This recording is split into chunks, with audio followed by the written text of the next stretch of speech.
grande, misericordioso, bueno, eterno, todopoderoso, sublime, hacedor, creador de los cielos y de la tierra. Gracias, Padre, por vivir, Señor. Gracias, Padre, porque somos hechura de tus manos, Señor, a semejanza tuya. Padre, cuando tú creaste los animales, tu palabra dice de que tú hablaste y se crearon las cosas. De tu boca es poder y poder de Dios.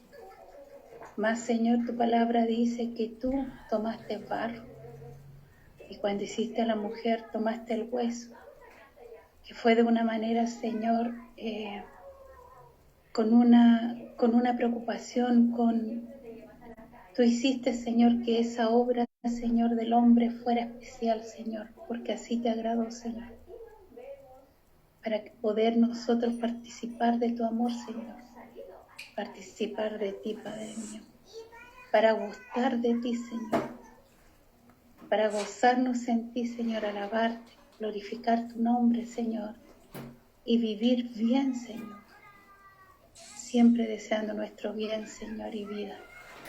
Por eso, Señor, nosotros hoy, Señor, te adoramos, Señor, porque en nuestra estado, Señor, de maldad, de muerte, Señor, tú te volviste a levantar y hiciste todo, te entregaste a ti mismo, diste a tu único Hijo, Señor, para salvación nuestra, para vida eterna, Señor, para reconciliar, Señor, al hombre, Señor, con Dios, por ese abismo, Señor, en el pecado, Señor, que era imposible, Señor, que el hombre se acercara a ti, Señor, porque es merecedor de ti. Mas tú, Señor, hiciste, Señor, en Cristo, en tu único Hijo, cuando lo diste, Señor, por amor al mundo, Señor, a cada uno de nosotros, para que todo aquel que en Él crea no se pierda, mas tenga vida eterna.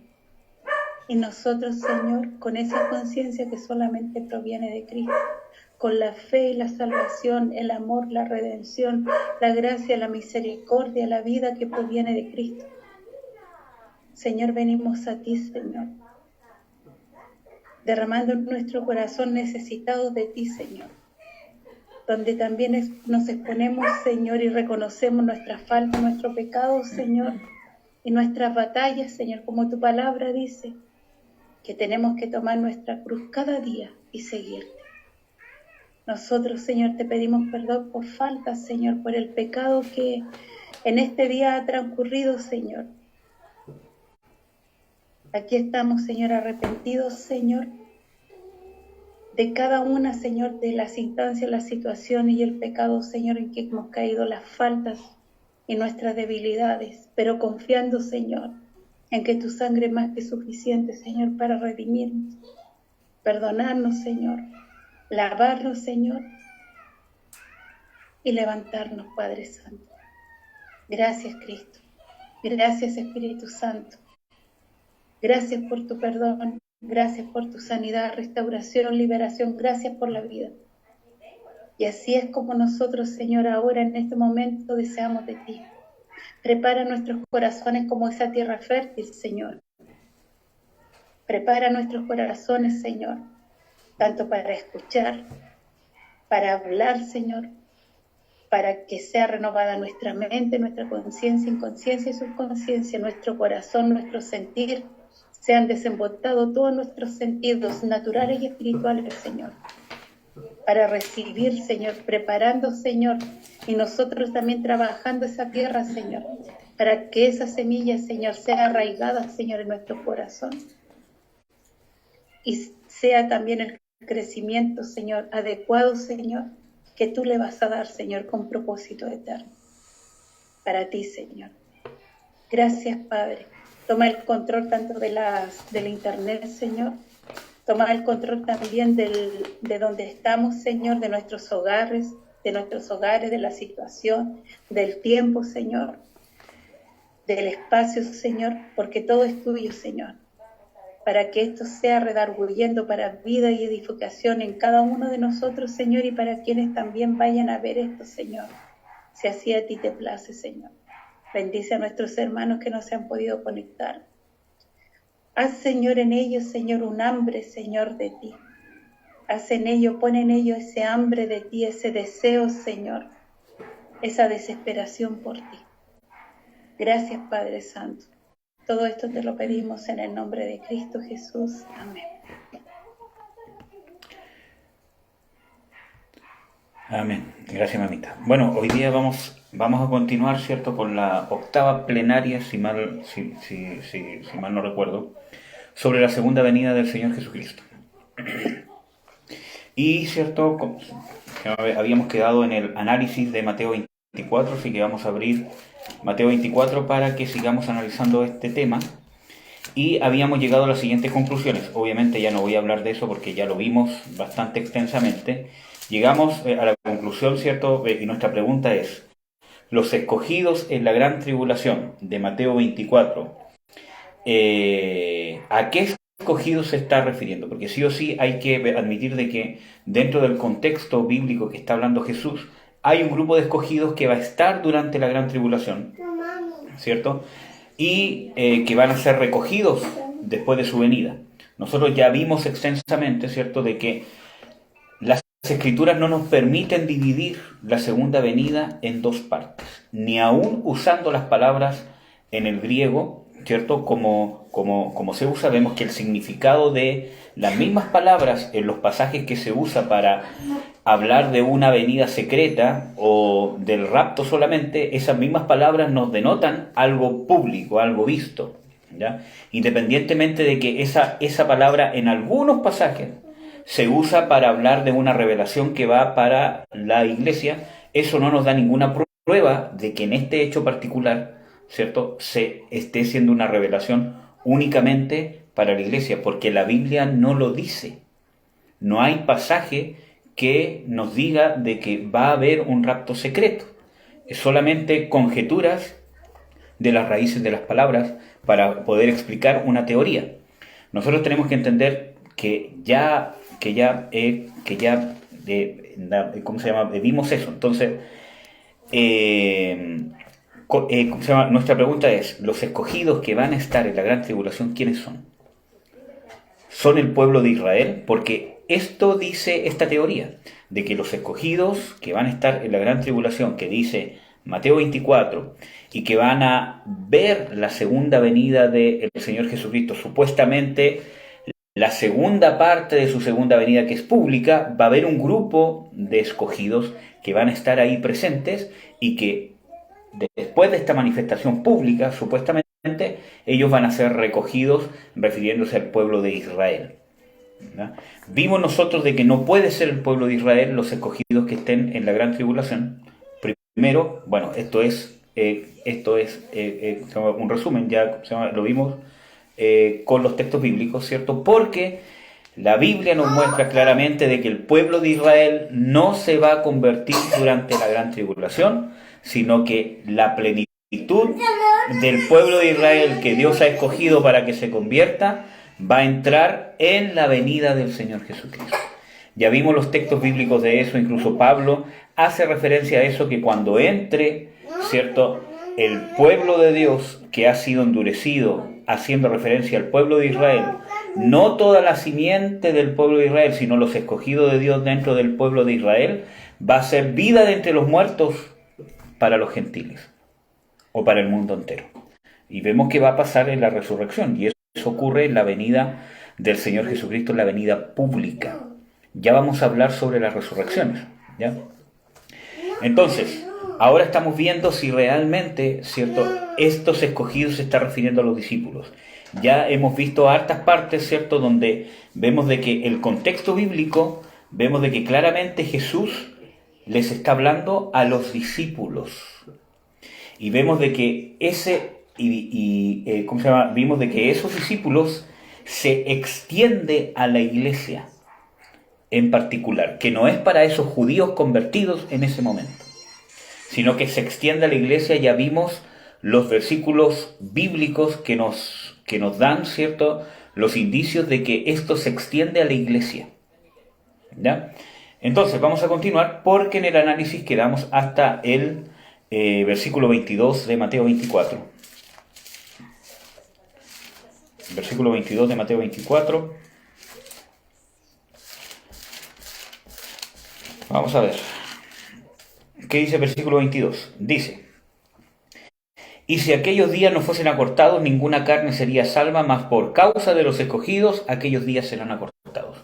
¿Por causa de quién? Los días de la gran tribulación, porque acá Jesús está hablando de la gran tribulación, o de la aflicción como nunca ha habido antes. ¿Por causa de quién van a ser acortados? Para que no sean destruidos, ¿cierto?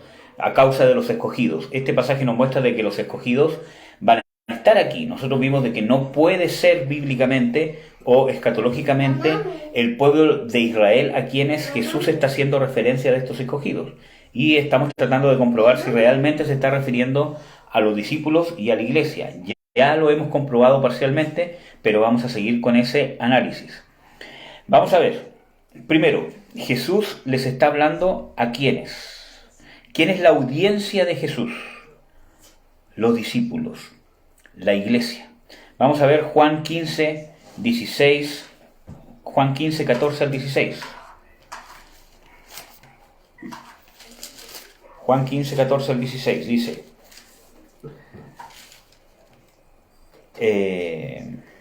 vosotros sois mis amigos si hiciereis las cosas que yo os mando. Ya no os llamaré siervos, porque el siervo no sabe lo que hace su señor, mas os he llamado amigos, porque todas las cosas que oí de mi Padre os las he hecho notoria. No me elegisteis vosotros a mí, mas yo os elegí a vosotros, y os he puesto para que vayáis y llevéis fruto, y vuestro fruto permanezca, para que todo lo que pidierais al Padre en mi nombre os lo dé. ¿A quién se refiere el mismo Jesús como escogidos? A sus discípulos.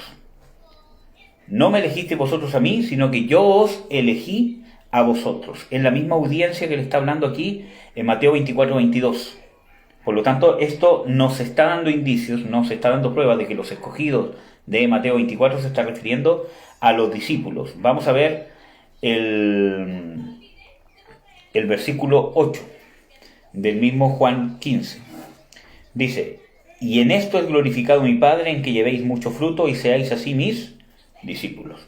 Claramente, el mismo Señor Jesucristo dice de que los escogidos son los discípulos. Bueno, vamos a continuar. Vamos a ver el versículo 23-24 de Mateo 24. Dice: entonces, si alguno os dijere, ¿a quiénes les está hablando? A los discípulos. ¿No? Si alguno os dijere, ¿cierto?, he aquí está el Cristo, o allí, no creáis, porque se levantarán falsos cristos y falsos profetas, y darán señales grandes y prodigios, de tal manera que engañarán, si es posible, aún a los escogidos. ¿En qué tiempo va a pasar esto? Obviamente en la gran tribulación. El que quiera sacar este pasaje de contexto y decir de que esto no va a pasar en la gran tribulación está violentando el texto. Obviamente Jesús les está diciendo a ellos, por lo tanto, o sea, por causa de que el tiempo de la gran tribulación va a ser acortado, por causa de los escogidos, no creáis cuando alguien diga, he aquí está el Cristo, he aquí allá, porque habrán muchos engañadores que vendrán en mi nombre. ¿Cuándo? En la gran tribulación. Nosotros vemos de que este hecho de los engañadores pasa no solamente en la gran tribulación, sino que Jesús también menciona de que va a pasar esto, ¿cierto? En el periodo que es llamado principio de dolores, que está en Mateo 24, por ejemplo. Vamos a ver en Mateo 24 del versículo 8 en adelante. Dice: y todas estas cosas, principio de dolores. Ahí vemos de que este es un periodo llamado principio de dolores. Vamos a ver lo que dice el versículo 5. Porque vendrán muchos en mi nombre diciendo yo soy el Cristo, y a muchos engañarán. Vamos a ver el versículo versículo 11. Dice: y muchos falsos profetas se levantarán y engañarán a muchos. Pero ahora se está refiriendo al periodo de la gran tribulación. En el versículo 24, porque se levantarán falsos cristos y falsos profetas, y darán señales grandes y prodigios. Esta particular diferencia que dice que darán grandes señales y prodigios, ¿a qué referencia nos hace bíblicamente? ¿Al periodo antes de la gran tribulación o al periodo de la tribulación o de la gran tribulación cuando se manifiesta el anticristo? ¿Quién hace esas grandes señales con el poder de Satanás? ¿No es el anticristo?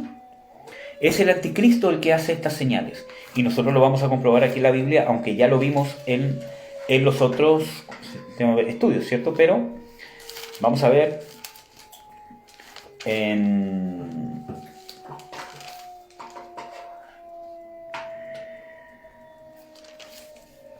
Tesalonicenses.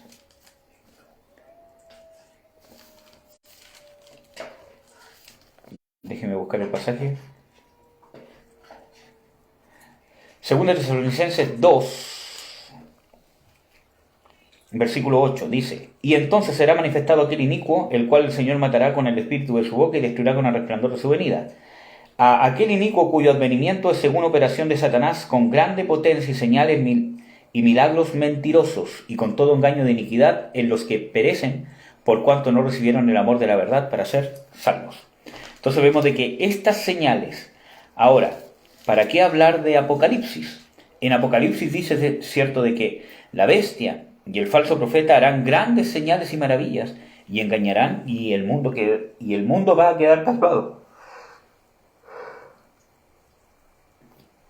Perdón, casi estornudo. ¿Ya? Entonces vemos de que esto se va a cumplir en la gran tribulación. Nosotros tenemos que ver de que la manifestación del anticristo, y en esto creo que de que casi todos los que creen que va a venir el Señor Jesucristo, ¿cierto? Creen de que la manifestación del anticristo se va a dar durante el periodo de la gran tribulación. ¿Ya? Entonces, durante ese periodo es que se van a levantar con mayor potencia falsos cristos, falsos profetas, y darán señales engañosos para engañar, si fuese posible, ¿a quién? A los escogidos. ¿Cómo van a engañar si fuese posible a los escogidos? Con falsas señales y milagros. Entonces, nosotros tenemos que entender de que no se está refiriendo al pueblo de Israel, porque el pueblo de Israel ya está engañado, ya está endurecido. ¿Para qué lo van a engañar más? Ya ha creído en falso Mesías, ya no cree que Jesús es el Mesías. Entonces, ¿qué relevancia tiene que Jesús diga de que van a venir falsos cristos, falsos Mesías, si no cree ya en el Mesías? Es ilógico, ya está en el engaño. Aunque venga alguien y diga, yo soy el verdadero Mesías, es parte del engaño en que está, porque aún está esperando el Mesías. ¿No? Bueno, vamos a ver. Entonces,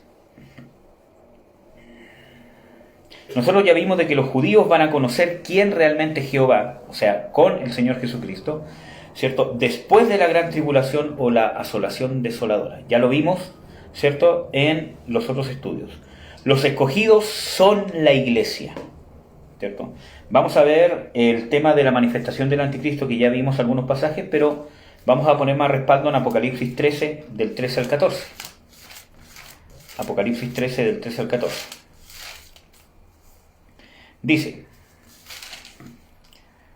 y hace grandes señales de tal manera que aún hace descender fuego del cielo a la tierra delante de los hombres, y engaña a los moradores de la tierra por las señales que le ha sido dado hacer en presencia de la bestia, mandando a los moradores de la tierra que hagan la imagen de la bestia que tiene la herida de cuchillo y vivió. Entonces ahí tenemos de que estas señales, estos falsos cristos, falsos profetas que van a hacer estas grandes señales para engañar, si fuese posible, a los escogidos, va a pasar en la gran tribulación. Y si estamos viendo que bíblicamente estos escogidos son la iglesia, Pablo habla de la fe de los escogidos de Dios. Entonces vemos de que el escogimiento, hermanos, el escogimiento de Dios, como lo explica Pablo, porque Pablo explica en Romanos 9, y ese es un pasaje que no tenía aquí anotado, pero lo vamos a revisar, que ya lo revisamos nosotros en parte. En Romanos 9 a nosotros nos muestra un principio del escogimiento de Dios, y nosotros tenemos que aprender a ¿cómo se llama? Muchas veces encontrar los principios de Dios, especialmente en el Antiguo Testamento, para poder entender lo que aplica para nosotros. Romanos 9. Tenemos aquí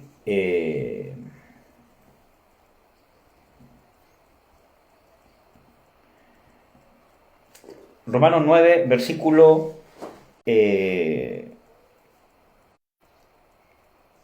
versículo 6, dice: No empero que la palabra de Dios haya fallado, porque no todos los que son de Israel son israelitas. ¿Ya? Bueno, ahí ya está claro. Ni por ser simiente de Abraham son todos hijos, mas en Isaac te será llamada simiente. Aquí, hasta aquí uno puede decir, bueno, es que ahí está hablando de Isaac y de Ismael. Obviamente los de Ismael no son hijos de la promesa, pero vamos a ver qué es lo que dice Pablo. Versículo 8, quiere decir, no los que son hijos de la carne, estos son los hijos de Dios, mas los que son hijos de la promesa son contados con la generación. Porque la palabra de la promesa es esta: como en este tiempo vendré y tendrás a un hijo. Y no solo esto, mas también Rebeca, concibiendo de uno de Isaac nuestro padre, porque no siendo aún nacidos, ni habiendo hecho aún ni bien ni mal, para que el propósito de Dios conforme a la elección, ahí están los escogidos, no por las obras, sino por el que llama, permaneciese. Le fue dicho que el mayor serviría al menor, como está escrito: a Jacob amé y a Esaú aborrecí. Pues ¿qué diremos? ¿Que hay injusticia en Dios? En ninguna manera. Mas a Moisés dice: tendré misericordia de los que tendré misericordia y me compadeceré del que me compadeceré. Así que no es del que quiere ni del que corre, sino del que Dios tiene misericordia.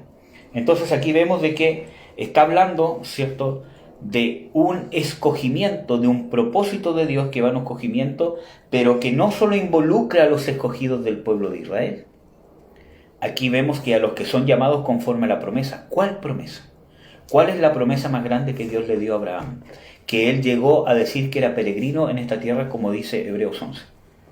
Que en tu simiente serán benditas todas las naciones. Y esa simiente, como lo explica Pablo, es Cristo. Esa es la promesa.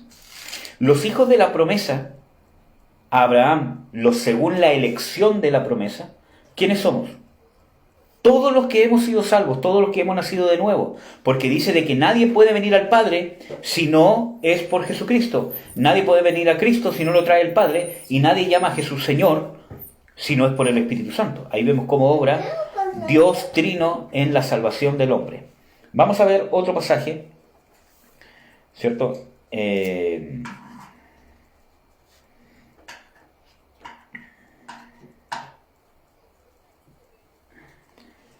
Vamos a ver otro pasaje.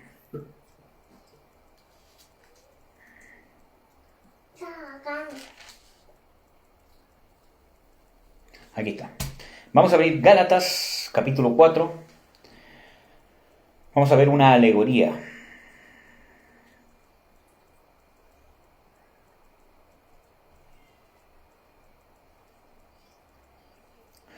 Gálatas 4, versículo 22, dice: porque escrito está que Abraham tuvo dos hijos, uno de la sierva y otro de la libre.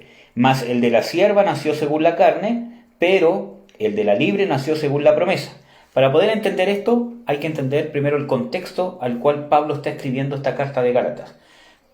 Pablo le está escribiendo a cristianos que están judaizando y los reprende duramente porque le dice: habéis empezado en el espíritu y vais a terminar en la carne, hablando de que se estaban circuncidando y que estaban cayendo de la gracia. Entonces, a eso se está refiriendo con hijos de la carne, para que entendamos el contexto.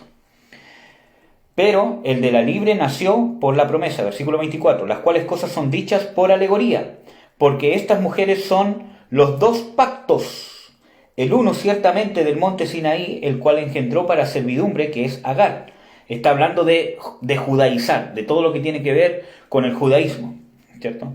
Porque Agar, ¿cierto?, o Sinaí es un monte de Arabia, el cual es conjunto a la que ahora es Jerusalén, la cual sirve con sus hijos.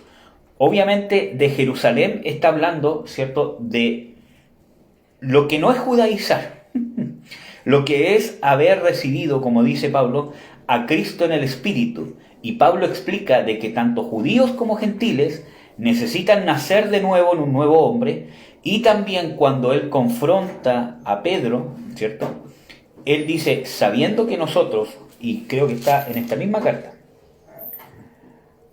Está en Gálatas 2, versículo 15. Dice, nosotros judíos naturales y no pecadores de los gentiles, sabiendo que el hombre no es justificado por las obras de la ley, sino por la fe de Jesucristo, nosotros también hemos creído en Jesucristo para que fuésemos justificados por la fe de Cristo, y no por las obras de la ley, por cuanto las obras de la ley por las obras de la ley ninguna carne será justificada. Y si buscando nosotros ser justificados en Cristo, también nosotros somos hallados pecadores, es por esto, etcétera, etcétera. Entonces, vemos de que en la misma carta, en el mismo contexto, ¿cierto? Pablo está explicando de que los judíos y los gentiles salen, los judíos del judaísmo, salen los gentiles de su condición de gentiles, ¿cierto? Sin Dios, sin nada en el mundo. Los judíos, Dios los saca del judaísmo y los injerta, ¿cierto?, a la salvación y la justificación que es en Cristo Jesús. ¿Ya? Entonces, vamos a ver, versículo 26 de Gálatas 4. Mas la Jerusalén de arriba libre es, la cual es la madre de todos nosotros. Está haciendo una alegoría, no está hablando de la Jerusalén física, ni mucho menos del pueblo de Israel en sí, sino que está hablando de la promesa en Cristo. Porque está escrito, alégrate estéril que no pares, prorrumpe y clama, la que no está de parto, porque más son los hijos de la dejada que la que tiene marido. Así que pues, hermanos, nosotros como Isaac somos hijos de la promesa. ¿Nosotros quiénes? A los gentiles a los cuales él está escribiendo que están infiltrándose judíos para judaizarlos. Nosotros somos hijos de la promesa. Entonces, con esto nosotros entendemos, volviendo a Mateo 24, ¿cierto? Nosotros entendemos realmente de que a los escogidos que se está refiriendo Mateo 24 no puede ser el pueblo de Israel. Se está refiriendo a los discípulos, a los convertidos, a los justificados en Cristo Jesús que han sido escogidos. Amén. Vamos a volver, ¿cierto?, a Mateo 24, el versículo 23 y al versículo 26. Mateo 24, versículo 23 y 26. Dice, entonces si alguno dijere, he aquí está el Cristo, o allí, no creáis. Versículo 26. Así que, venga, ven un besito. Pórtese bien, ¿ya me veo? Te amo. Entonces, el versículo 26 también dice, así que si os dijeren, he aquí en el desierto está, no salgáis. He aquí en las cámaras, no creáis. Entonces, aquí Jesús les está diciendo, si os dijeren. O sea, les está diciendo, mientras pase la gran tribulación, si en la gran tribulación os dijeren, he aquí está, o este es el Cristo, no creáis. Entonces vemos de que a la audiencia que le está hablando es la iglesia de Jesucristo. Y le está advirtiendo las cosas que van a pasar en la gran tribulación, que no sean engañados, porque va a haber tanto engaño que si fuese posible van a intentar engañar a los escogidos. ¿Para qué advertirles, hermanos? Miren, si su venida fuese en dos partes y una parte fuese secreta, ¿para qué advertirles si Jesús hubiese sabido que no iban a estar aquí? ¿Para qué decirle todo esto? ¿Por qué tanto misticismo? ¿Por qué tanto misterio oculto? Si Jesús es la revelación. ¿No? Dice, no creáis. Ahora vamos a ver por qué Jesús les está diciendo, no le crean a los falsos cristos que vengan en mi nombre, no crean a nadie que les diga, aquí está en el desierto, aquí está, etcétera, etcétera. ¿Por qué no tienen que creer a eso? ¿Cuál es la señal? ¿Cuál es el sello que Jesús les da para que ellos no crean a todas esas cosas? Vamos a ver el versículo 27. De Mateo 24, porque como el relámpago, y esa palabra es importante porque dice, no creáis porque, o sea, les está diciendo, no le crean a nadie que les diga, aquí está el Cristo, yo soy el Cristo, etcétera, etcétera, porque mi venida va a ser de esta manera. Dice, porque como el relámpago que sale del oriente y se muestra hasta el occidente, así será también la venida del Hijo del Hombre.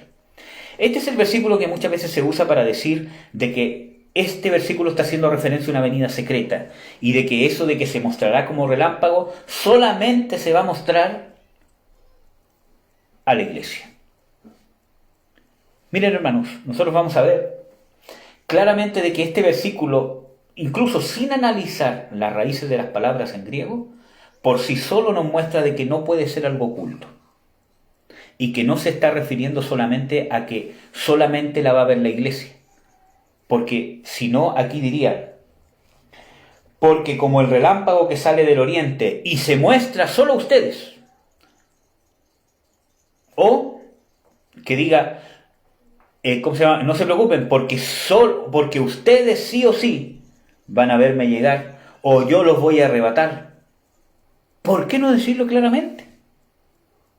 Pero no, se saca una teoría de sacando cosas de aquí, un poquito de allá, un poquito de acá, para tratar de armar, ¿cierto? Incluso esta teoría, en tratar de armar todo este esquema, cae en errores doctrinales, principalmente con las resurrecciones.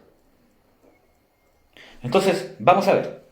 Dice, porque como el relámpago, entonces muchas veces dicen, es que esta palabra relámpago quiere decir una cosa. Bueno, pero como relámpago que sale del oriente y se muestra, o sea, es redundante. Primero nosotros vimos de que esa palabra relámpago en el griego, ¿cómo se llama? Significa algo brillante, algo pomposo. Y que se muestra, esa palabra muestra habla de algo público. Dice que es un relámpago que sale del oriente hasta el occidente. O sea, es algo muy redundante. Triplemente redundante, incluso 4 veces redundante, porque dice que es como un relámpago. Ya del hecho de que digas como un relámpago, es decir, de que cualquier persona lo puede ver. Es un relámpago. Sale. Pero dice de que sale del oriente hasta el occidente, o sea, dice de que es un relámpago que no solamente se va a ver en el lugar donde cae, sino que sale del oriente hasta el occidente. ¿Qué más? Y se muestra. O sea, está siendo triplemente redundante. Está diciendo que aparte de ser un relámpago y que sale del oriente, se muestra hasta el occidente. Vamos a seguir. Así será también la venida del Hijo del Hombre. Y aquí es donde, nosotros ya vimos esto, ¿cierto? Donde se cree de que esa palabra que, ¿cómo se llama? Se usa aquí, ¿cierto? Donde dice venida, ¿cierto? Es una palabra en griego que supuestamente está hablando de algo secreto. No, esa palabra que se usa ahí en el griego habla no de algo, habla de venida en el sentido de que alguien está lejos y se acerca a ti, viene a ti, llega al lugar donde estás tú. Por lo tanto, esa palabra venida del Hijo del Hombre está hablando de todo el proceso en que Jesús desciende del tercer cielo, ocurre, ¿cierto? Todo lo que tiene que ocurrir, y está hablando de que la venida del Hijo del Hombre, todo ese proceso conlleva a que pone los pies aquí en la tierra. A eso se está refiriendo el versículo 27. De que la venida del Hijo del Hombre hasta que ponga los pies en la tierra. Entonces, ¿cómo se va a estar refiriendo el versículo 27 a una venida secreta si la palabra en griego usada por Jesús está haciendo referencia a que Él viene, llega? No una pausa, sino que llega. Y en el versículo 28 explica cómo llega. Dice, bueno, vamos a ver, versículo 28 en adelante, dice, porque donde quiera que estuviese el cuerpo muerto, allí se juntarán las águilas. ¿Qué significa esto, hermanos?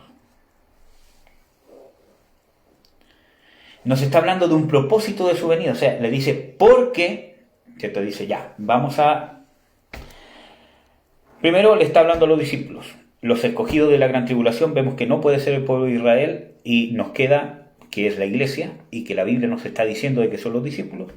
Dice que a ellos les dice que en la gran tribulación no crean a los falsos cristos, porque mi venida va a ser, ¿qué cosa?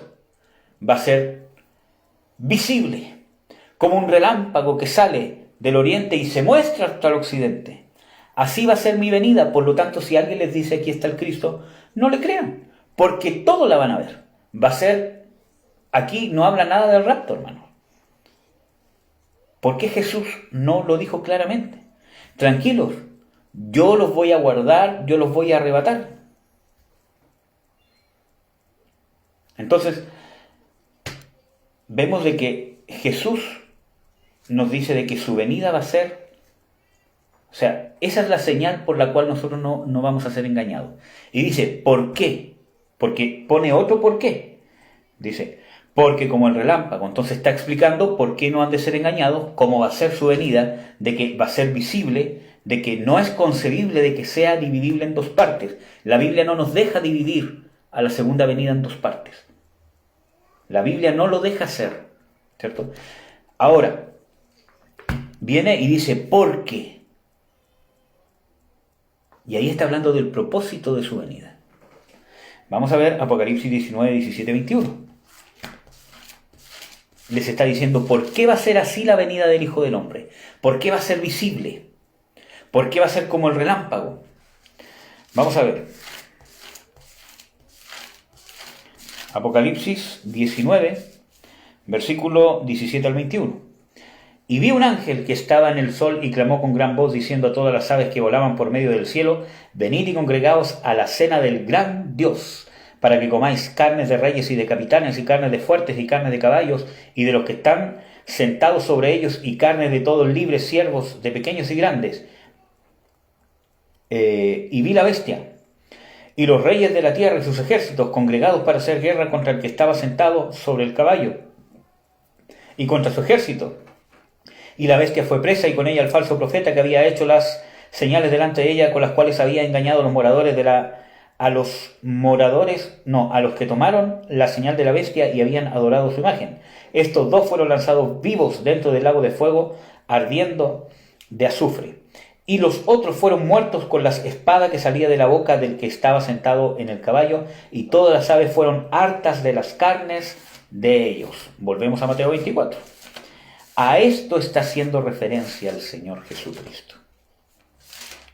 Entonces, ahí está hablando de un propósito. Ahora, no nos tenemos que confundir, porque muchas veces nosotros pensamos, bueno, hermano, entonces, cuando el Señor Jesucristo venga, inmediatamente cuando esté descendiendo en su venida brillante, ¿cierto? Cuando esté descendiendo, inmediatamente va a ocurrir lo que acabamos de leer en Apocalipsis 19. Pero no, hay un tiempo, hay un periodo. Cuando habla las Escrituras de que el Señor va a destruir a aquel inicuo con el resplandor de su venida, no está hablando que va a ser con el brillo de su venida. Está haciendo referencia a la gloria de su venida. Con la gloria que Él viene, pero no un brillo físico, sino el resplandor, la majestad, la majestuosidad, el poder. Porque miren, cuando Jesús hace referencia en los evangelios, cuando está ante, el Sanedrín, ¿cierto? Y dicen, dinos si tú eres, ¿cierto?, el Cristo o no, ¿cierto? Entonces Él dice, tú lo dices. Y veréis al Hijo del Hombre viniendo en las nubes en la gloria de su Padre con sus santos ángeles, ¿cierto? Yo creo que ese es, un pasaje que todos saben. Esa frase es un judaísmo del Antiguo Testamento. Es un hebraísmo del Antiguo Testamento. ¿Ya? Entonces, nos quedamos, ¿cierto?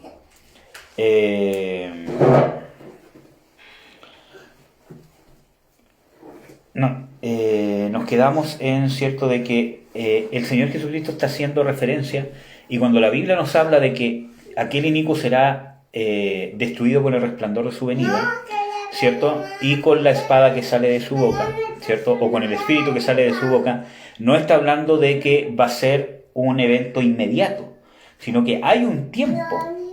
¿Por qué? Porque nosotros tenemos que entender, como ya vimos, de que la gran tribulación no es lo mismo que el día de la ira, y que es necesario de que el anticristo y el falso profeta reciban la ira de Dios. Sino cómo se cumplen las palabras y las profecías dadas por Dios al pueblo de Israel. Las cosas que Pablo dice a la iglesia, que dice de que es justo de que Dios retribuya con tribulación a quienes los atribularon. ¿Cómo se cumple las palabras de Apocalipsis donde dice de que Dios va a vengar la sangre de sus santos? Si el que quizás va a matar y a perseguir a los santos y dice de que va a decapitar a santos, quizás el que más lo va a ser el anticristo. Entonces, tiene que estar en un periodo de la ira. Aparte de la gran tribulación, tiene que estar un tiempo en el periodo de la ira donde tiene que ser víctima o tiene que ser receptor de la ira de Dios. Entonces, en el periodo de la gran tribulación va a ser el reinado del anticristo, donde él va a estar en su salsa. Dice, cuando digan paz y seguridad, vendrá sobre ellos destrucción repentina. Esa paz y seguridad va a ser en la gran tribulación, hermanos. El reinado del anticristo le va a ofrecer al mundo entero, ¿cierto?, falsa paz y falsa seguridad mientras estén alejados de Jesucristo. Y nosotros vemos, hermanos, y no podemos ser ciegos de que el espíritu del anticristo ya está sembrando, planeando, emparejando el camino para la manifestación de aquel inicuo. Vemos cómo es probable de que haya una crisis tan grande, de que la globalización va a crecer tanto, de que el anticristo va a poder dar algún modelo económico de salud, ¿cierto?, como sea, para poder controlar, pero desde un punto de vista de manipulación, en el sentido de que le va a ofrecer lo que la carne quiere. Libertad. Usted quiere ser mujer, sea mujer. Usted quiere ser hombre, quiere ser hombre. Usted quiere tener sexo, tenga sexo como quiera. La pedofilia. Usted quiere creer ¿cómo se llama?, en el diablo, crea en el diablo. Usted quiere ser del Islam, sea Islam. Usted quiere ser de los budistas, sea los budistas. Entonces, pero los que van a ser perseguidos, como sí se está dando ahora, son los cristianos. O sea, el mundo te puede tolerar cualquier cosa.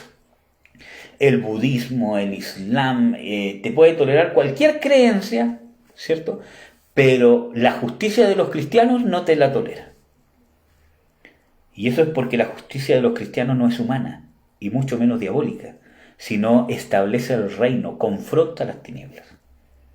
Por eso que, ¿cómo se llama? Pablo dice que todo aquel que quiera vivir piadosamente, o sea, conforme a la justicia de Dios, va a padecer persecución. Es una promesa.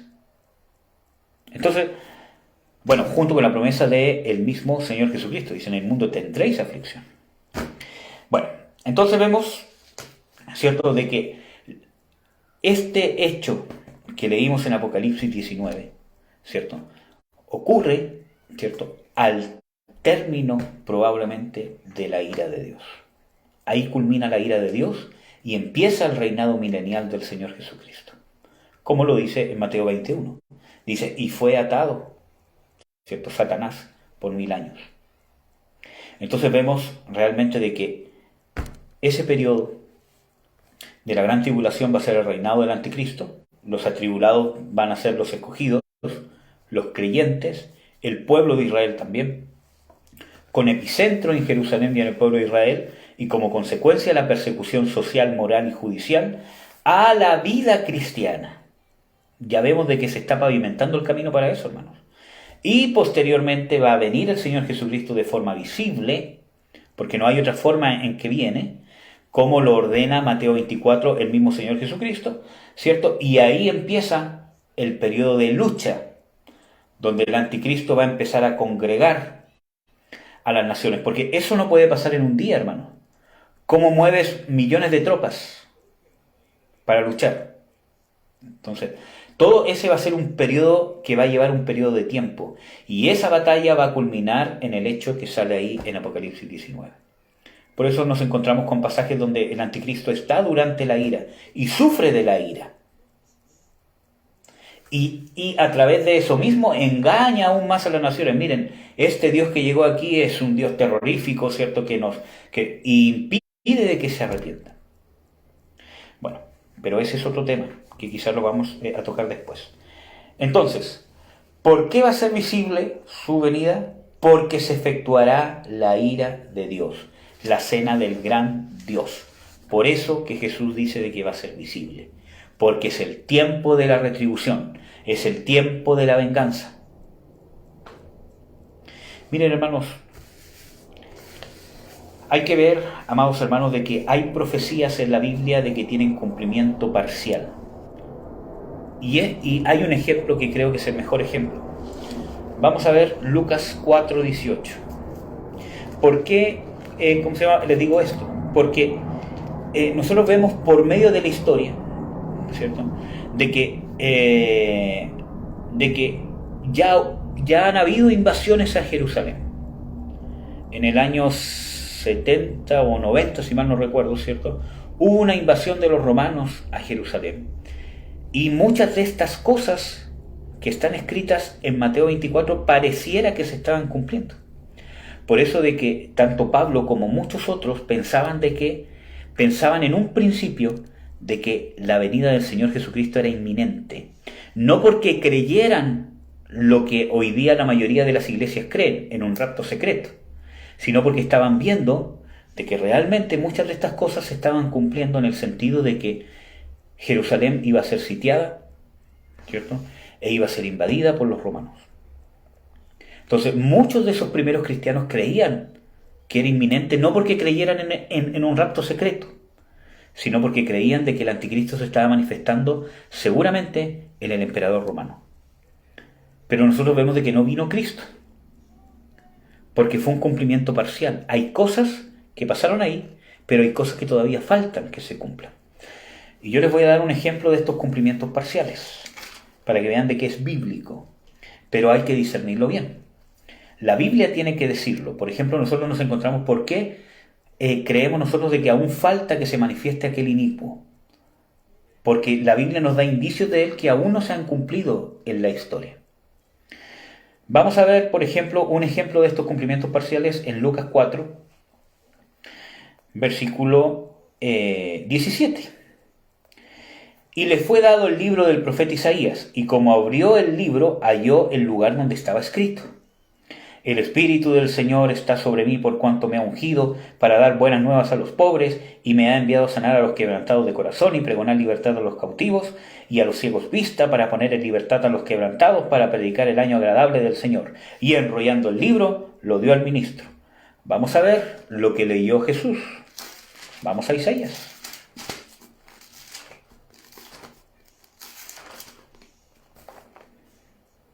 Isaías 61. Vamos a ver qué es lo que leyó Jesús. El Espíritu del Señor Jehová es sobre mí, porque me ungió Jehová. Me ha enviado a predicar buenas nuevas a los abatidos, a vendar a los quebrantados de corazón, a publicar libertad a los cautivos y a los presos apertura de cárceles, a promulgar el año de la buena voluntad de Jehová. Y hasta ahí leyó Jesús. ¿Por qué paró ahí? Porque veamos qué dice después. Dice: y día de venganza del Dios nuestro, a consolar a todos los enlutados. ¿Por qué? Porque han perdido familiares, están enlutados. ¿Qué más? A ordenar a Sión a los enlutados, para darles gloria en lugar de ceniza. Ahí está hablando de dos cosas, pero principalmente de la restauración del pueblo de Israel, de haber sido tribulados, de haber sido asolados, de haber sido esparcidos. Óleo de gozo en lugar de luto, es porque sí tuvieron luto; manto de alegría en lugar de espíritu angustiado, y serán llamados árboles de justicia, plantío de Jehová, para gloria suya. ¿Por qué Jesús se detuvo ahí? Porque en su primera venida, su ministerio terrenal, cumplió lo que dijo ahí. Y eso está vigente hasta ahora, porque ha sido traspasado a la iglesia. Cuando dice: como el Padre me envió, así yo os envío a vosotros. O cuando dice: toda potestad me dada, por tanto id, está diciendo de que la misma comisión que le dio el Padre a él, se la ha dado a la iglesia. Y nosotros como iglesia deberíamos estarla cumpliendo. Entonces, ¿pero por qué se detuvo ahí? Porque la segunda parte aún no se ha cumplido. Y ese es el problema en parte del pueblo de Israel, que no supo discernir de que esta profecía iba a tener un cumplimiento parcial. Y se enfocan en la segunda parte, en el día de la venganza, en el día de la retribución, pero no en la primera. Entonces, vemos realmente, cierto, que hay profecías de cumplimiento parcial, como la misma que vemos en el Señor Jesucristo en Lucas 4:18. Voy a intentar avanzar un poquito más rápido. Versículo 29 de Mateo 24. Dice, y luego, después de la aflicción de aquellos días, el sol se oscurecerá, la luna no dará su lumbre y las estrellas caerán del cielo. Aquí el Señor Jesucristo ahora está describiendo cómo va a ser su venida. O sea, en el versículo 27 dice que va a ser como un relámpago, que se va a ver, ¿cierto? Ya vimos de que eso no es un rapto secreto, de que la Biblia no nos deja poder interpretarlo como rapto secreto. Si tú interpretas esto como rapto secreto, estás violentando el texto y no estás haciendo una exégesis, sino una eisegesis, porque estás tratando de hacer que el texto diga algo que yo quiero decir. Vamos a ver el versículo 29. Y luego, ahora va a explicar cómo va a ser esa venida que se va a ver, ¿cierto? Luego, después de la aflicción de aquellos días, el sol se oscurecerá y la luna no dará su lumbre, y las estrellas caerán del cielo y las virtudes de los cielos serán conmovidas. Nosotros ya vimos de que, por ejemplo, Hechos 2:20, ¿cierto? Pedro dice de que el día de la ira, o el día grande y terrible de Jehová, va a venir después de esta señal. Y aquí Jesús dice de que la gran tribulación es antes de esta señal. Por lo tanto, la gran tribulación y la ira no pueden ser lo mismo. Dice, versículo 30, y entonces se mostrará la señal del Hijo del Hombre en el cielo.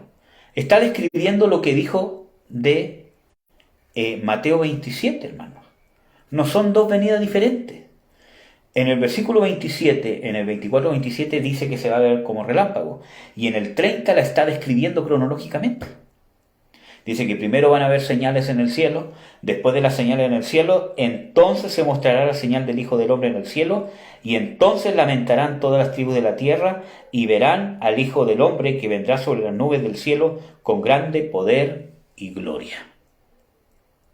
Ahí no está hablando de una división en dos de la segunda venida. No es que en la primera solamente lo van a ver o va a ser visible para la iglesia, y en el versículo 30 va a ser visible para todos. Lo que está hablando aquí es lo siguiente, de que se mostrará la señal del Hijo del Hombre en el cielo, y cuando se muestre la señal del Hijo del Hombre en el cielo es su venida. En ese proceso de su venida, y por eso que Jesús no menciona el arrebatamiento, porque el arrebatamiento es un evento circunstancial. No es el eje, no es el meollo, no es lo importante. No lo es, no lo es. La Biblia no le da importancia al arrebatamiento más que en un versículo bíblico, o a lo mucho podríamos discutir y llegar a la conclusión que hay 2 o 3, pero no más. Pero el día de la ira. Entonces, nosotros vemos de que en ese proceso donde se mostrará la señal del Hijo del Hombre, que según el versículo 27 los discípulos la van a ver, ahí va a ocurrir la resurrección, la transformación del cuerpo. Circunstancialmente vamos a ser arrebatados para recibir al Señor mientras está descendiendo, y el Señor no se va a detener, como se cree, va a seguir su descenso, porque nosotros lo vamos a ir a recibir. Hermanos, es tan fácil esa palabra recibir que usa Pablo para decir de que vamos a recibir al Señor Jesús en el aire. Esa misma palabra en griego se ocupa en Hechos para describir cómo los discípulos fueron a recibir a Pablo. Pablo no se lo llevó de vuelta. Ellos lo fueron a recibir y Pablo continuó su camino hacia ellos. Ellos lo fueron a recibir y se vinieron con Pablo y se lo trajeron al lugar donde estaban los discípulos. Entonces vemos de que nosotros lo vamos a recibir, vamos a continuar su descenso, y ahí se va a cumplir lo que dice ahí. Se mostrará la señal del Hijo del Hombre en el cielo, y entonces lamentarán todas las tribus de la tierra. Esto se complementa con lo que está escrito en Apocalipsis. El lamento de todas las tribus de la tierra. Vamos a ver dónde está eso. Déjenme buscar lo que no lo tenía anotado en el estudio.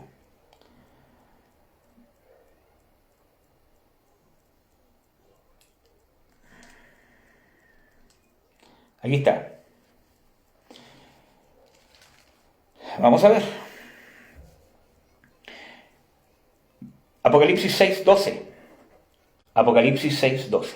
Y miré, cuando él abrió el sexto sello, y he aquí fue hecho un gran terremoto, y el sol se puso negro como un saco de cilicio, y la luna se puso toda como sangre, y las estrellas del cielo cayeron sobre la tierra como la higuera echa sus higos, cuando es movida como un gran viento. ¿No es lo mismo que sale en Mateo 24? De la señal que vendrá después de la gran tribulación y antes del día de la ira. Vamos a ver qué pasa después de esta señal. Y el cielo se apartó como un libro que es envuelto, y todo monte y las islas fueron movidas de sus lugares. Y los reyes de la tierra, y los príncipes, y ricos, y los capitanes, y los fuertes, y todo siervo, y todo libre, se escondieron en las cuevas, y entre las peñas de los montes, y decían a los montes y a las peñas: caed sobre nosotros y escondednos de la cara de aquel que está sentado sobre el trono, y de la ira del Cordero, porque el gran día de su ira es venido, y ¿quién podrá estar firme? Ese es el lamento de todas las tribus. Escóndanos de la ira del Cordero. Ellos lo ven.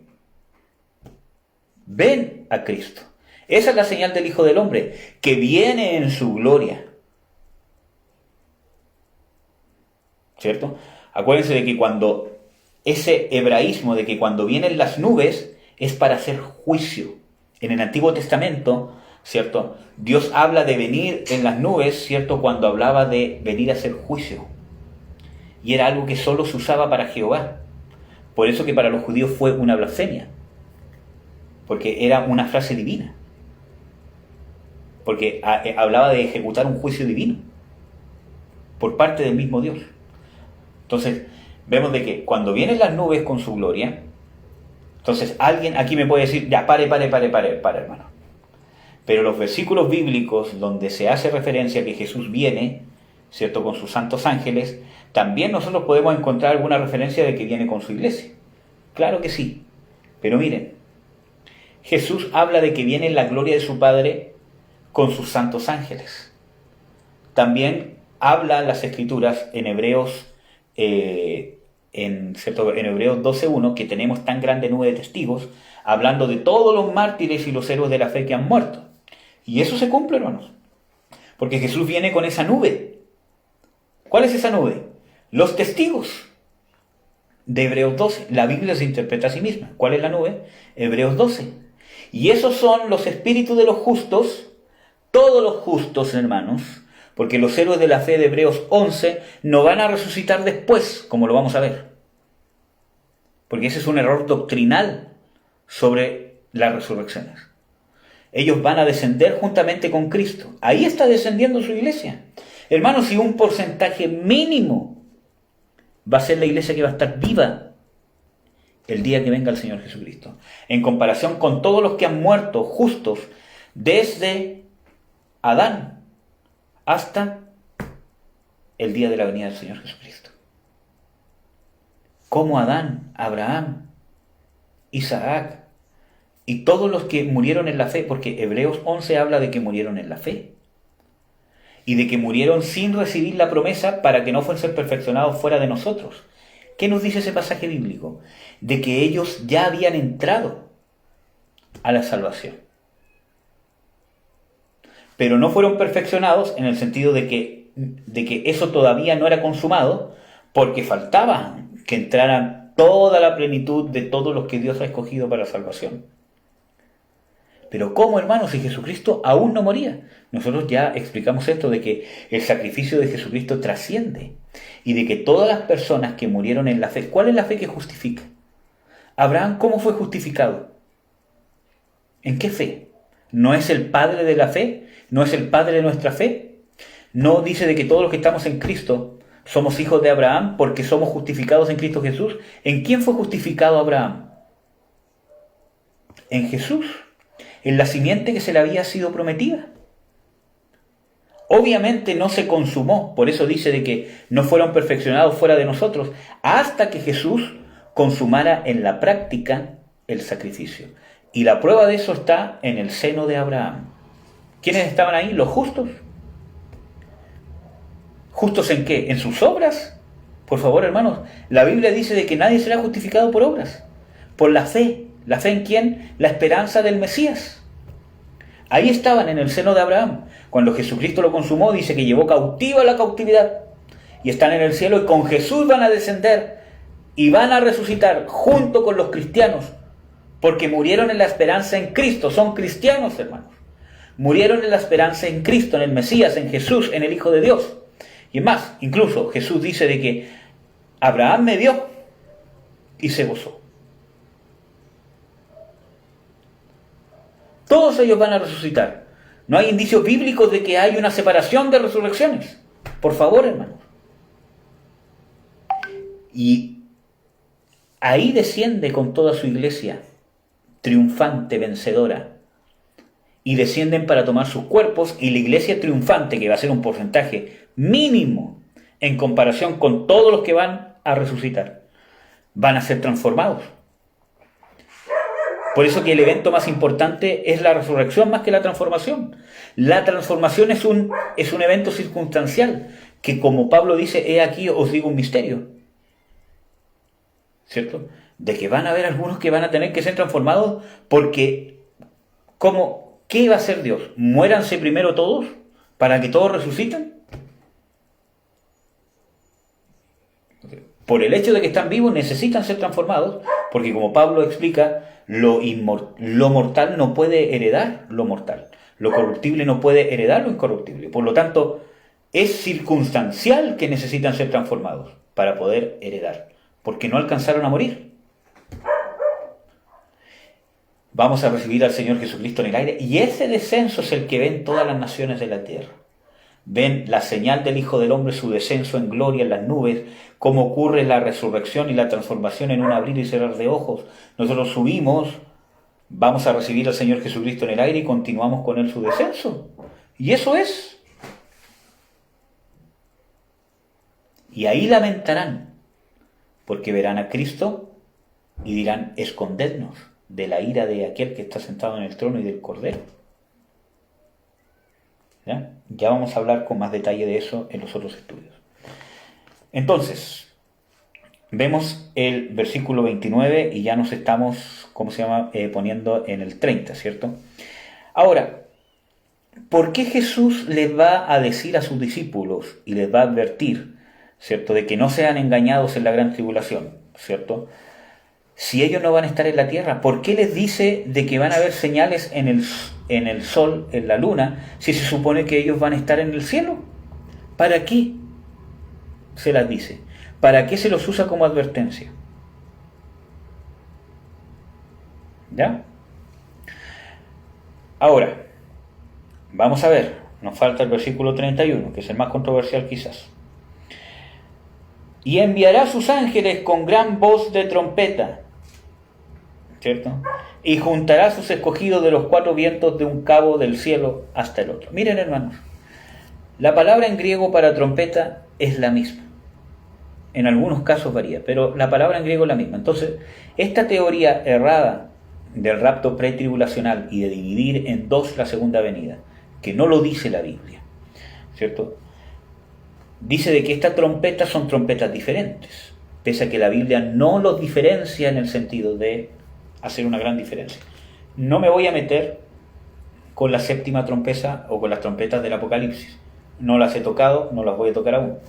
Pero solamente con esta trompeta que sale aquí en Mateo 24:31 y con la trompeta que habla Pablo, que dice, y vendrá con voz de trompeta, porque se tocará trompeta, ¿cierto? Entonces, hablan de que esa trompeta es una trompeta de reunión, y que esta trompeta es otra trompeta de reunión, pero solo para reunir al pueblo de Israel. Entonces, ¿ven cómo encajo cosas que no dice la Biblia? O sea, adrede, estoy transgrediendo el texto. Aquí dice, ¿cierto?, con voz de trompeta. Y Pablo dice de que vendrá ¿con qué? Con trompeta de Dios. Y se está refiriendo a la venida. ¿Por qué lo diferenciamos? Para encajar una teoría, hermanos. Vendrá con trompeta y juntará a sus escogidos. ¿Cuáles escogidos? ¿El pueblo de Israel? ¿A quiénes le está hablando Jesús? ¿Les está hablando a los judíos dispersos? ¿Está en ese contexto? No está en ese contexto. No está hablando de los judíos dispersos. No está citando nada que hable de juntar a los escogidos dispersos. Obviamente Jesús va a juntar al pueblo de Israel disperso en su venida. Porque uno de los propósitos más grandes de su venida es libertar al pueblo de Israel. Y eso va a demorar un tiempo de guerra, de lucha entre el gobierno del Anticristo y el de Jesucristo, con sus escogidos. Entonces, el contexto no nos deja hablar de que esos escogidos que va a juntar son el pueblo de Israel. ¿Se está hablando específicamente de la restauración del reino de Israel? Mira, hermanos, esta es una buena pregunta. En el versículo, porque para que el versículo 31 se esté refiriendo al pueblo de Israel, Jesús debe estar hablando obligadamente de la restauración del reino a Israel. Abramos Hechos 1, 6, 7.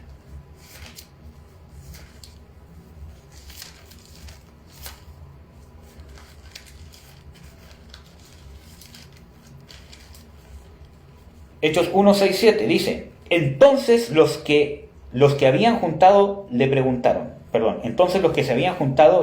diciendo: Señor, ¿restituirás el reino de Israel en este tiempo?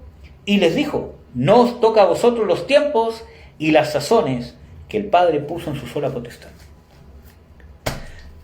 Aquí hay dos puntos importantes. Primero, ¿por qué los discípulos le van a estar preguntando otra vez lo que supuestamente Jesús les explicó en Mateo 24? Si Jesús en Mateo 24, 31 les hubiese estado hablando de la restauración del reino a Israel, ¿cierto? Porque ¿cómo se llama? Eso se trata de que va a reunir a los escogidos, si se está refiriendo realmente a los escogidos del pueblo de Israel. Si Mateo 24, 31 se está refiriendo a los escogidos del pueblo de Israel, ¿por qué los discípulos vuelven a preguntar en Hechos 1:6, restituirás el reino de Israel a este pueblo, si Jesús les dijo supuestamente que iba a ocurrir después de su venida en gloria y con poder? Porque en Mateo 24:31 los discípulos entendieron correctamente que no se estaba refiriendo al pueblo de Israel, porque el contexto bíblico no lo deja, ¿cierto? Y porque Jesús les estaba hablando de ellos y ellos entendieron que los escogidos eran ellos, que ellos iban a pasar la gran tribulación, ¿cierto? Que ellos iban a ver la señal del Hijo del Hombre en el cielo y que ellos iban a ser reunidos con esta voz de trompeta, y Dios iba a enviar, y el mismo Jesús iba a enviar a sus ángeles para recogerlos a ellos, los escogidos. Entonces, ¿por qué le preguntaron? Si supuestamente ya se lo había explicado. Primera prueba, que ellos entendieron que Mateo 24:31 no les estaba hablando del pueblo de Israel. Primera prueba, porque volvieron a preguntar lo mismo, pese a que Jesús les había dicho que eso iba a ocurrir después de su venida en gloria. Segundo punto. Aquí, ¿cierto?, le hablan de restituirás el reino de Israel en este tiempo, y él les dijo: no toca a vosotros saber los tiempos y las sazones que el Padre puso en su sola potestad. Jesús no les dice, no les habla de cuándo va a ser la restauración del reino al pueblo de Israel. Nosotros podríamos discutir de que por qué los judíos pensaban eso, o por qué sus discípulos pensaban eso. Porque justamente pensaban, ¿cierto?, de que ya muchas cosas que quizás no habían sido interpretadas por completo, pensaban de que ahora iba a venir la restauración del pueblo de Israel, ¿cierto? De que ahora Jesús iba a empezar a desatar la ira de Dios. Entonces Él les dice: no os toca a vosotros. Entonces, con asuntos especiales del pueblo de Israel, cuando ellos dicen restaurarás el reino al pueblo de Israel, Jesús les dice: no les toca a ustedes saberlo. Entonces, Mateo 24:31 está hablando de Israel. Si cuando le preguntan derechamente a Jesús sobre el pueblo de Israel, Él dice, ¿no os toca a vosotros saber lo que el Padre ha puesto en su sola potestad? ¿De cuándo va a restaurar el reino a Israel? ¿Estará Jesús explicándolo aquí y después contradiciéndole, diciéndose, no les toca a ustedes saber? Entonces, esto nos muestra de que Mateo 24:31 no se está refiriendo a los escogidos del pueblo de Israel. Los discípulos entendieron que era para ellos. Entonces, ¿a quiénes va a recoger de los cuatro vientos de un cabo del cielo hasta el otro? A sus escogidos, iglesia, haya gentiles o haya judíos que se hayan convertido, a su iglesia. La totalidad de sus escogidos, incluyendo a los que Dios ha predestinado del pueblo de Israel, incluyendo a los que Dios ha predestinado sus escogidos. Judíos y gentiles que han reconocido que Jesús es el Señor y han nacido de nuevo. Este pasaje podría estar hablando del rapto, aunque no lo nombra directamente. ¿Eh? Ya. Versículo 31. ¿Qué más nos muestra? Los escogidos que van a ser recogidos, nosotros sabemos de que va a haber una restauración del pueblo de Israel. Pero Jesús en este versículo se está refiriendo a la iglesia. Los israelitas van a ser recogidos, pero en este pasaje Jesús no hace referencia a esto específicamente. Vamos a ver el versículo 32 para avanzar con este tema. De la higuera aprended la parábola. Cuando ya su rama se enternece y las hojas brotan, sabéis que el verano está cerca. ¿Por qué les dice esto en el versículo 32? Dice aprended. ¿Quiénes tenían que aprender? ¿Los judíos? Los discípulos, nosotros, la iglesia. Iglesia, aprendan. Todas estas señales van a ser visibles por los discípulos. Dice, de la higuera aprended la parábola, cuando ya su rama se enternece y las hojas brotan, sabéis que el verano está cerca. O sea, cuando vean que ocurren estas cosas, sabed que el verano está cerca. ¿Cuál es? El principio de dolores, la gran tribulación, el engaño, la señal del Hijo del Hombre, su venida. Porque muchas veces nosotros creemos de que lo que Jesús habla de que está cerca es el rapto. Y no es así. Jesús habla de lo que está cerca, como lo vamos a ver aquí, es el día de la redención, el día de la venganza, el día de la retribución, como vimos en Isaías 61, el día de consolar a los enlutados, el día de dar consuelo, el día de pagar a los que han sido atribulados con libertad, con consuelo, y a los que han atribulado con ira de Dios. Vamos a ver el versículo 33. Así también vosotros, cuando viereis todas estas cosas, y miren, cuando viereis ¿qué? Todas estas cosas. ¿Quiénes? Cuando viereis ¿quiénes? Los discípulos, la iglesia. Iglesia, tú vas a ver todas estas cosas aquí en la tierra. Vas a ver la gran tribulación, vas a vivir la gran tribulación, vas a ver a los falsos cristos, vas a ver las señales. No vamos a estar en el cielo escondidos, ¿cierto? Mientras aquí está ocurriendo una gran tribulación aquí abajo. Eso no es bíblico, no lo dice la Biblia. Y tenemos que convencernos de eso, hermanos. Ahora, sigamos leyendo. Sabed que está cercano a las puertas. ¿Cercano qué? ¿El arrebatamiento? ¿Jesús les está hablando del arrebatamiento, hermanos? No nombra el arrebatamiento. Quizás lo nombra indirectamente cuando dice de que sus escogidos van a ser recogidos, pero no es el tema principal, hermanos. Hagan un análisis simplemente, ¿cierto? De un análisis del texto como cualquier otro texto y se van a dar cuenta que no es el tema principal ser raptado. Entonces, está cercano a las puertas. ¿Qué está cercano a las puertas? ¿Una venida secreta? No es el tema principal. Hermanos amados, ¿qué es? Versículo 3 de Mateo 24. Y se sentaron en el monte de las olivas, se llegaron a él los discípulos, aparte diciendo, dinos, ¿cuándo serán todas estas cosas y qué señal habrá de tu venida y del fin del mundo? ¿Cuándo serán qué cosas? Vamos a ver. Versículo 1. Y Jesús iba hacia el templo y se llegaron sus discípulos para mostrarle los edificios del templo, y respondiendo él les dijo, ¿veis todo esto? De cierto os digo que no será dejada aquí piedra sobre piedra que no sea destruida. Eso le estaban preguntando los discípulos. ¿Qué señal habrá de estas cosas? ¿Qué cosas? De que no va a quedar piedra sobre piedra. Y dice, ¿qué señal habrá de tu venida? En la gran tribulación no va a quedar piedra sobre piedra y de tu venida. Y Jesús se las ordena. Gran tribulación, asolación desoladora. No queda piedra sobre piedra. Y, ¿cómo se llama? Jerusalén es invadida, como ya vimos, ¿cierto? Y su venida, posterior a la gran tribulación.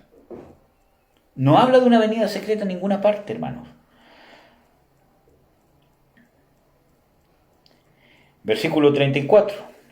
De cierto os digo que no pasará esta generación, que todas estas cosas no acontezcan. Recapitulemos. Vamos a leer los versículos seguidos. Desde el versículo 32. De la higuera aprended la parábola. Cuando ya su rama se enternece, ¿quiénes tienen que aprender? Los discípulos, la iglesia. Y las hojas brotan, sabéis que el verano está cerca. Vamos a ver de qué se está refiriendo que está cerca. Así también vosotros, cuando viereis todas estas cosas, sabed que está cercano a las puertas. ¿Está cercano qué?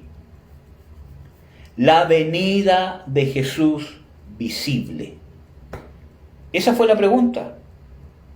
¿Qué señal habrá de qué? De tu venida. No de tu venida secreta, Jesús. ¿Por qué Jesús no les dice abiertamente, miren, yo los voy a raptar, me los voy a llevar? No van a pasar la gran tribulación. Ustedes van a estar conmigo y solo aquí los impíos van a recibir el pago de la gran tribulación. No lo dice, no lo insinúa, no hay ningún pasaje bíblico que nos dé ningún indicio de creer eso. Jesús les habla abiertamente, los escogidos, y vimos de que los escogidos no puede ser el pueblo de Israel. Bíblicamente, los escogidos de Mateo 24 no puede ser el pueblo de Israel. Es la iglesia, son los discípulos, es la audiencia a la cual Jesús le está hablando, que son los discípulos que ya vimos bíblicamente, que se extiende a la iglesia. Es que todavía Jesús no había consumado el sacrificio y la iglesia todavía no estaba funcionando. Hermanos, la Biblia dice, y os enviaré otro consolador. ¿Quién estaba cumpliendo el rol de consolador? Jesús. Jesús también dice, Padre, guárdalos porque yo los he guardado, mientras yo he estado aquí los he guardado en tu nombre. Amén. Bueno, ¿a qué se refiere entonces con que está cercano a las puertas?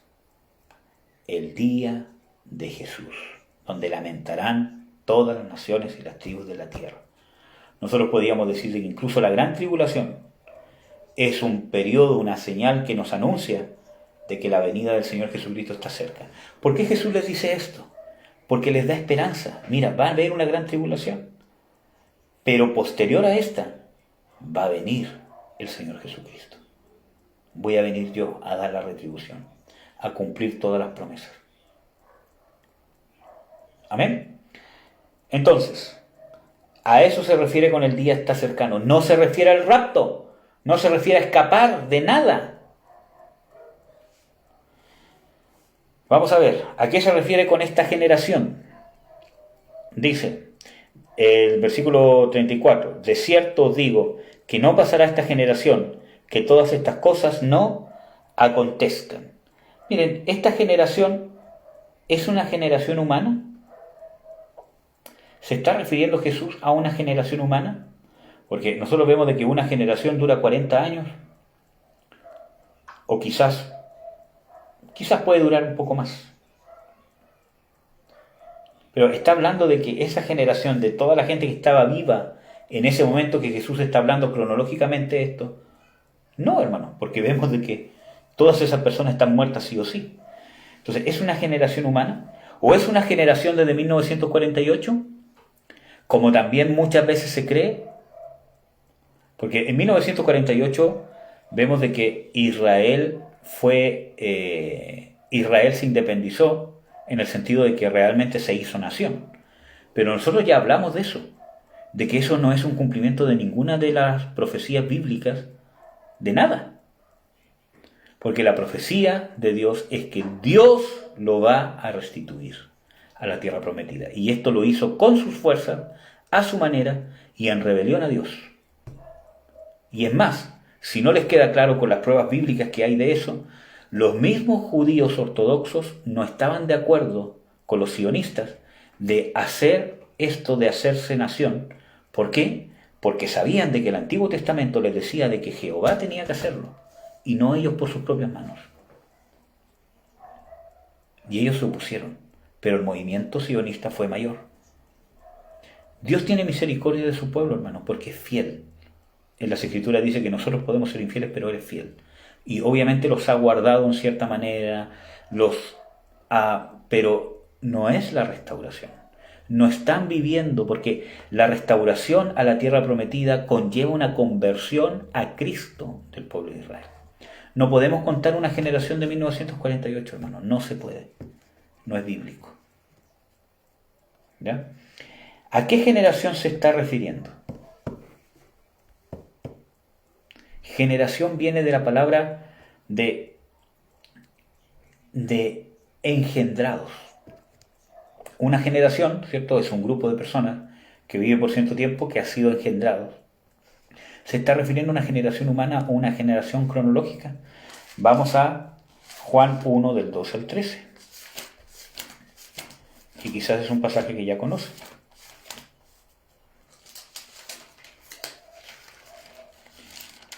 Juan 1 del 12 al 13. Dice lo siguiente. Mas a todos los que le recibieron, les dio potestad de ser hechos hijos de Dios a los que creen en su nombre, los cuales no son engendrados de sangre, ni de voluntad de carne, ni de voluntad de varón, mas de Dios. ¿A qué generación se está refiriendo Jesús? A la generación que ha sido engendrada por voluntad de Dios. A los que han sido engendrados por el Espíritu Santo, a los que han nacido de nuevo. La generación de Dios. Y eso tiene cabida bíblica. Jesús en Juan 3, ¿qué le dice a Nicodemo? ¿Os es necesario nacer de nuevo para ver y entrar al reino de Dios? Uno de los propósitos principales de Jesús, de su ministerio terrenal, de su sacrificio, de su resurrección y de su ministerio actual por medio del Espíritu Santo es que el hombre nazca de nuevo, porque si no, no puede heredar el reino, no puede entrar al reino. Entonces, vemos, amados hermanos, ¿cierto?, de que a la generación que se refiere Mateo 24:34 no es una generación humana, cronológica, es una generación engendrada por el Espíritu Santo. La generación nacida de nuevo. Pero se dice, ¿y esta generación? ¿Cuál generación? La generación de discípulos. Esta generación, esta casta, estos nacidos de nuevo, estos discípulos que yo voy a hacer y que la obra la va a continuar el Espíritu Santo, esta generación no pasará sin que todas estas cosas acontezcan. O sea, esa generación va a estar presente cuando acontezcan todas esas cosas. Eso está hablando de que se va a cumplir el tiempo de los que han sido predestinados por Dios para que participen de la resurrección o de la transformación, de la redención completa. Ahí no pasará esta generación hasta que todas estas cosas se cumplan. Amén. ¿Tienen alguna duda? Porque lo vamos a dejar hasta acá. Yo, hijo, Dígame. quería si podías aclararme la parte de las aves. ¿Quiénes son las aves que van a comer? O sea, según mi parecer, está hablando de que es la iglesia que viene con Cristo en la batalla, son las aves que van a... Cuando hace alusión en Apocalipsis, porque tú estás tanto en Mateo hiciste la concordancia con Apocalipsis. Y eso me gustaría que me aclarara, por favor. Ya, creo que una buena pregunta. Gracias, mamita. La sabe realmente aquí está haciendo una referencia profética. Lo que uno tiene que entender de esta profecía es de que van a ser tanto los cadáveres de los muertos que de un sentido profético, las aves de rapiña que comen carroña, el ángel va a decir, venid y comed. O sea, va a haber una guerra, ¿cierto? Donde el anticristo en su locura con el falso profeta y en el engaño en que están todos esos ejércitos que van a venir en contra de Jesucristo con su ejército, que vamos a ser nosotros sus escogidos junto con él, que va a creer que va a poder ganar, ¿cierto? El ángel antes de la batalla dice, venid y congregaos a comer carnes de reyes y de príncipes, ¿cierto? Y de generales, porque es un sentido profético que también uno ve ese tipo de lenguaje en el Antiguo Testamento, ¿cierto? Venid y comed porque aquí va a haber una matanza. ¿Ya? Van a ser tantos los cadáveres que es necesario que se van a juntar las aves de carroña a tal punto a comerse los cadáveres del hecho de que la victoria va a ser rotunda de Jesús y de su ejército.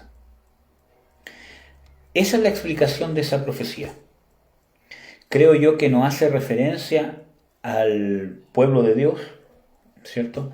Sino que hace una referencia profética a que la matanza va a ser tan destructiva, o sea, va a ser una victoria del Señor Jesucristo con su ejército tan aplastante que van a haber tantos muertos de que las aves de carroña se van a juntar y yo estoy seguro de que eso va a pasar literalmente, de que los cadáveres van a ser cientos, porque ¿cuántas naciones superpotencias se van a juntar con el anticristo para venir, ¿cierto?, a luchar? Quizás con sus armas nucleares, ¿cierto? Quizás con cuánta tecnología se van a juntar para luchar contra la ciudad santa, contra Jesús, contra su ejército, ¿cierto?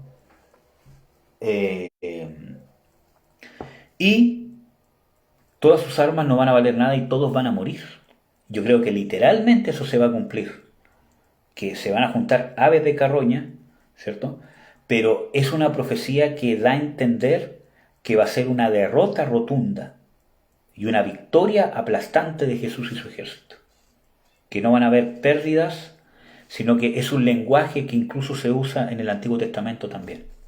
Venid, congregaos, para que comáis carnes de reyes, ¿cierto? ¿Por qué? Porque iban a morir. Ese es el sentido bíblico que le podemos dar a esa profecía que hace referencia a Jesús, ¿cierto? Creo que las aves del cielo son aves literales, pero que también se usa como una forma de profetizar, ¿cierto? O un recurso literario, aunque yo creo que en parte tiene un cumplimiento literal, pero en parte también está haciendo una exageración, ¿cierto?, de lo que va a pasar, que la victoria de Jesús va a ser aplastante y la derrota va a ser total del ejército que va a tratar de luchar en contra de Jesús y de su ejército. Esa es la interpretación bíblica, de que las aves es una forma de enfatizar, ¿cierto?, la victoria rotunda de Jesús en contra de el anticristo y todo su ejército. Ahora, desde ese punto de vista creo de que las aves no son la iglesia, ¿cierto? Y que quizás no tiene que ver con eso.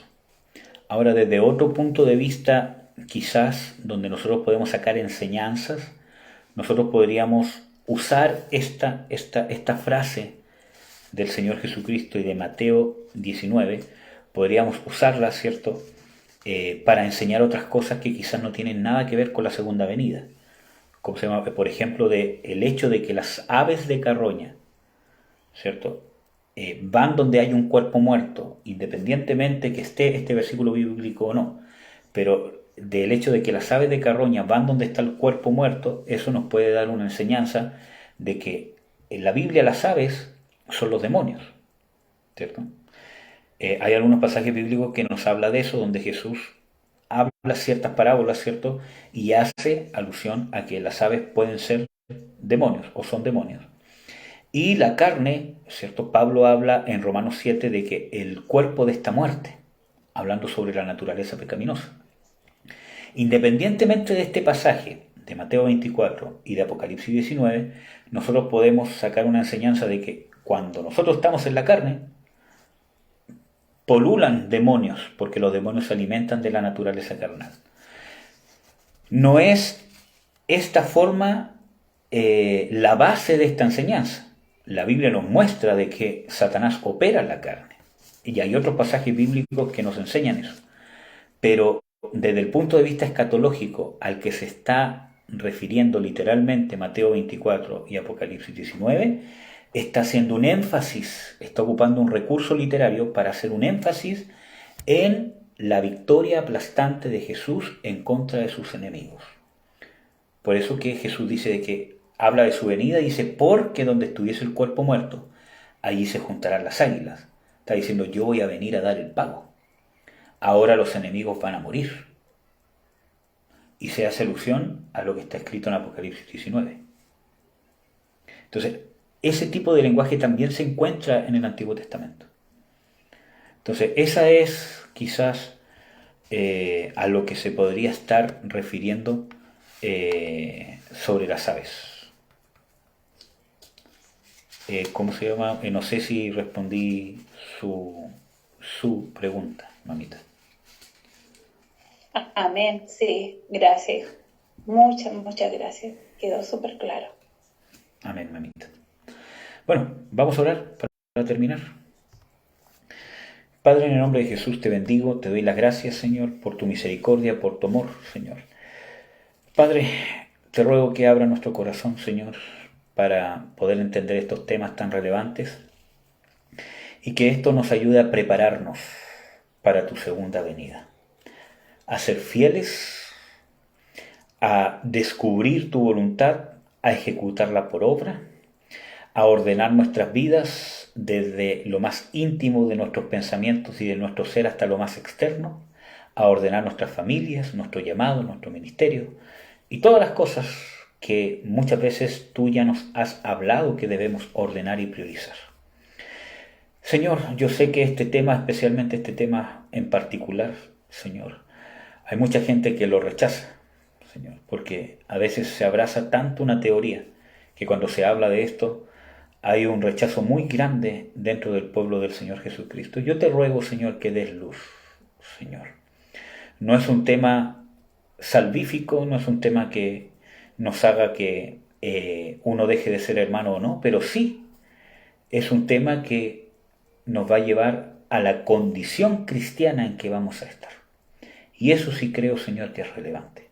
Yo te ruego que des luz, Señor, que abras el corazón de la gente que pueda ver o no este video, Señor, y que quites, Señor, ese rechazo ante este tema, Señor, tan importante como es tu segunda venida, especialmente de que nos tenemos que preparar para estar dispuestos, si es necesario, a padecer por ti, incluso si fuese necesario, a padecer en la gran tribulación y estar firmes hasta el fin, como dices tú mismo, Señor Jesucristo. Ayúdanos, Señor, a ordenar nuestras vidas, nuestras prioridades, a servirte de corazón, a entregar nuestras vidas completamente a ti, Señor. Te lo ruego, Padre, en el nombre de Jesús. Amén.